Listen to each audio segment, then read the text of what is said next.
금리 인하, 미국, 중국, 인도, 중동의 인프라 투자, AI 인프라 확장, 전쟁 전후 복구 수요까지. 네, 안녕하세요. 치트생 여러분. 요즘 시장이 참 좋죠. 외국인 기관 수급이 꾸준히 들어오고 있고, 일본의 관세 협상 타결로 니케이 지수가 반등하면서 우리 시장도 그 분위기를 이어가고 있죠.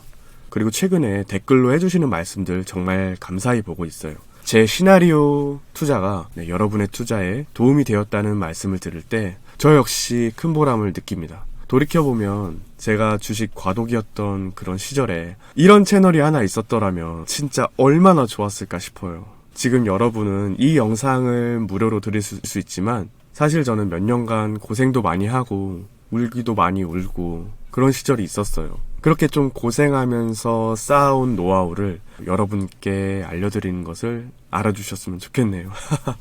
뭐 누군가는 내 가치를 알아봐 주겠지 하는 마음으로 저는 매 영상 진심을 다하고 있어요. 네, 여러분 좋아요 한번 눌러주시면 감사하겠습니다. 오늘은 조금 색다른 이야기, 건설기계 섹터를 말씀드리려고 해요.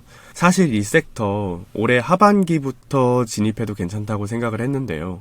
어제 HD 현대 인프라코어의 어닝 서프라이즈 이후 분위기가 좀 급변했죠. 2분기 실적이 전반적으로 안 좋을 거라는 예측 속에 이런 깜짝 실적이 나오니까 시장에서도 건설기계의 턴어라운드가 앞당겨질 수 있다는 기대가 커진 상황이죠. 근데 왜 건설기계를 제가 지켜보고 있었을까요? 한번 생각해보세요. 요즘 가장 핫한 키워드가 뭘까요? 바로 AI. 그 안에서도 AI 인프라 투자죠. 근데 이게 단순히 서버만 깔면 끝날까요? 아니죠. 뭐 건물도 짓고 도로도 깔고 사람도 필요하지만 그보다 앞서 필요한 건 건설 기계라는 거죠. 게다가 기존 노후 인프라 교체 시기까지 겹쳐지면서 전 세계적으로 막대한 인프라 투자 사이클이 도래하고 있고 그 핵심 수혜 중 하나가 바로 이 건설 장비가 될 수 있다는 이야기입니다. 오늘 영상에서는 건설 기계 섹터의 현재 업황과 시장이 어떻게 반응하고 있는지 그리고 그 안에서 어떤 기업들을 공부해 놓으면 좋은지 말씀드릴게요.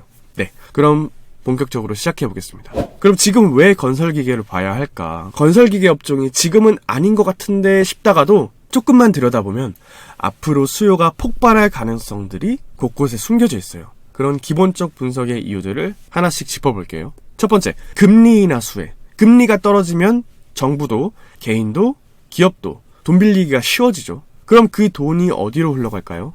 그럼 인프라 건설, 부동산 개발, 주택, 신규 착공. 이때 가장 먼저 투입되는 자산이 바로 건설기계죠. 특히 신흥국들은 외화 조달이 어려워서 프로젝트 같은 거를 미뤄왔는데 금리 인하가 본격화되면 이제 시작할 조건이 마련되는 거죠. 게다가 재고도 줄어든 상황이라 수요가 터지면 바로 구매로 연결될 수 있는 거죠. 즉 금리 인하는 건설기계 시장엔 기회인 거죠. 두 번째로는 북미 인프라 투자가 본격화되고 있죠. 미국은 이미 5,500억 달러의 규모의 인프라 예산을 책정해둔 상태죠. 특히 도로, 교량, 항만 같은 전통 인프라 비중이 거의 절반이고요. 이건 곧 건설 장비 투입이 필요하다는 의미죠. 게다가 데이터 센터, 발전소, 리쇼어링 정책까지 겹쳐 미국 내 건설 프로젝터는 이제 시작 단계죠. 건설기계 신규 주문도 바닥 찍고 슬슬 올라오고 있어요. 세계 1위 시장이 움직이면 전 세계가 반응하는 건 당연한 거죠. 자, 세 번째로는 신흥국 수요 폭발. 중국은 과거 전 세계 건설기계 시장의 40%를 차지했지만 코로나로 무너졌다가 지금 다시 살아나는 중이에요. 매출도 올해 상반기 YOY로 20% 정도 증가했죠. 게다가 과거 판매 장비들의 교체 수요까지 겹치고 있죠. 인도는 어떤가요? 14억 인구의 총리 사면임, 국가 인프라 사업 지속, 30년까지 건설기계 시장 1위를 노리는 한국 기업도 있고요. 중동도 네옴시티, 엑스포 공사로 바쁘게 움직이는 중이죠. 자, 네 번째, AI 시대라고요? 그럼 전기 써야죠. 전기 쓰려면 전력 인프라와 건물이 있어야 되죠. 전 세계적으로 데이터 센터 건립, 원전 태양광 건설이 폭발적으로 증가하는 거 여러분 아시죠? 이건 건설기계 업계 숨은 호재죠.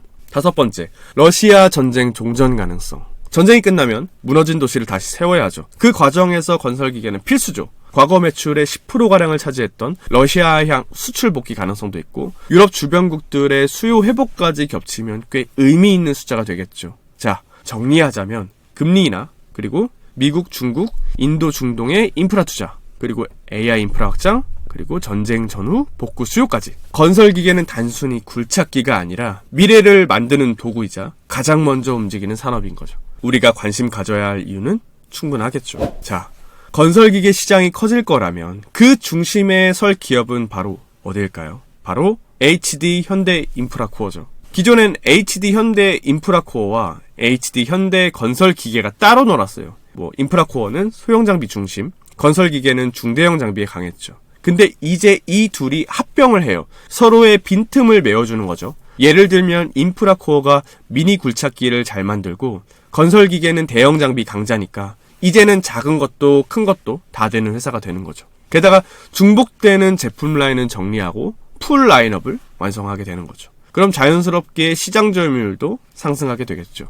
인프라코어는 건설기계만 하는 게 아니에요. 엔진 사업도 잘해요. 데이터 센터용 발전기, 전차용 엔진, 군수용 대형 엔진까지 이걸로도 꽤 큰 돈을 벌어요. 그래서 군산, 인천에 공장도 짓고 있고요. 2029년까지 엔진 매출만 2.3조 원 목표. 또 하나 장비 팔고 끝이 아니죠. 부품 교체, 정비, 유지보수 같은 애프터마켓 매출도 누리는 거죠. 예를 들면 차 팔고 나서 엔진오일, 타이어까지 우리가 한다. 이런 식으로 지속적인 수익 구조를 만든다는 거죠. 그리고 지금 장비 시장도 크지만 전동 장비 시장은 앞으로 더 커지겠죠. 전기 굴착기는 이미 양산을 시작했고요. 수소 굴착기도 개발하고 있고 전체 전동 장비 시장은 2030년까지 9조 원 규모까지 성장 예상하고 있고요. 기존 두 회사가 따로 개발하는 것도 이제는 합쳐서 기술력을 더 빠르게 쌓을 수 있고요. 그리고 이 회사는 큰 그림을 그리고 있어요. 24년 건설기계 매출 7.6조에서 30년 14.8조로 2배를 예상하고 있고요. 영업이익률도 11% 이상을 목표로 하고 있고요. 2분기에도 어닝 서프라이즈가 나왔죠. 예상했던 영업이익보다 훨씬 더 많이 나오면서 영업이익이 한 700억 정도 예상을 했는데 1000억을 해버렸죠.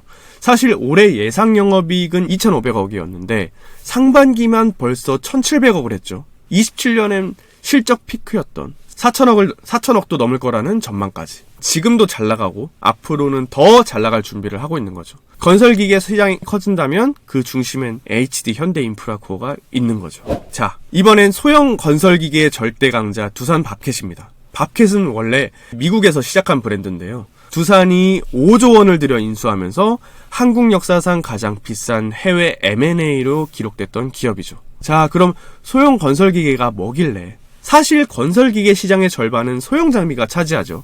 특히 북미 유럽처럼 도심 기반 시설이 잘 갖춰진 나라에선 좁은 골목, 주택가 보수공사 같은 데서 이런 작고 기동성 좋은 장비가 필수잖아요. 여기서 밥캣이 빛을 발하는 이유가 있죠. 세계 최초 스키드 스티어 로더라고. 이름이 좀 어렵죠. 간단히 말하면 제자리에서 돌아가는 미니 굴착기라고 보시면 돼요. 일반 로더는 바퀴를 꺾어서 돌고 밥캣은 속도 차이로 제자리 회전.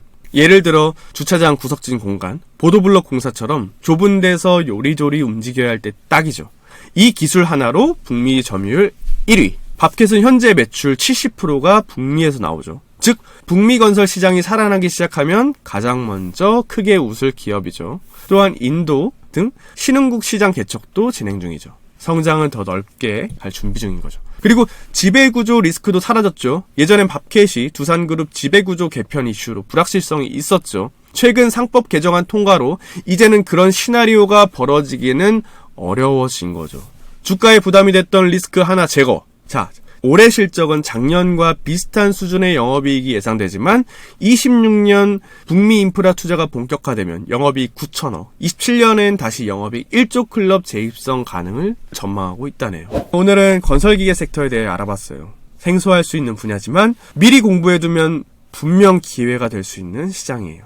둘 다 업황 턴어라운드 플러스 성장이 기대되는 만큼 미리 공부해놓고 용기 낼 수 있는 자리가 오면 그때 관심 가져보시면 좋을 것 같습니다. 네, 마무리는 제가 좋아하는 김재범 유도 선수의 말을 전해드릴게요. 우리가 타고나야 하는 건 재능이 아니라 노력을 타고나야 한다. 전 이 말을 강력하게 믿고 노력을 정말 열심히 했거든요. 재능은 없지만 노력은 내가 1등한다. 그런 마인드로요. 꾸준히 공부하고 생각하고 시장을 준비하는 여러분의 그 노력이 결국은 누구보다 강한 자신만의 무기가 되어줄 거예요. 오늘도 함께 해주셔서 진심으로 감사드립니다. 다음 영상에서 또 만나뵐게요. 안녕.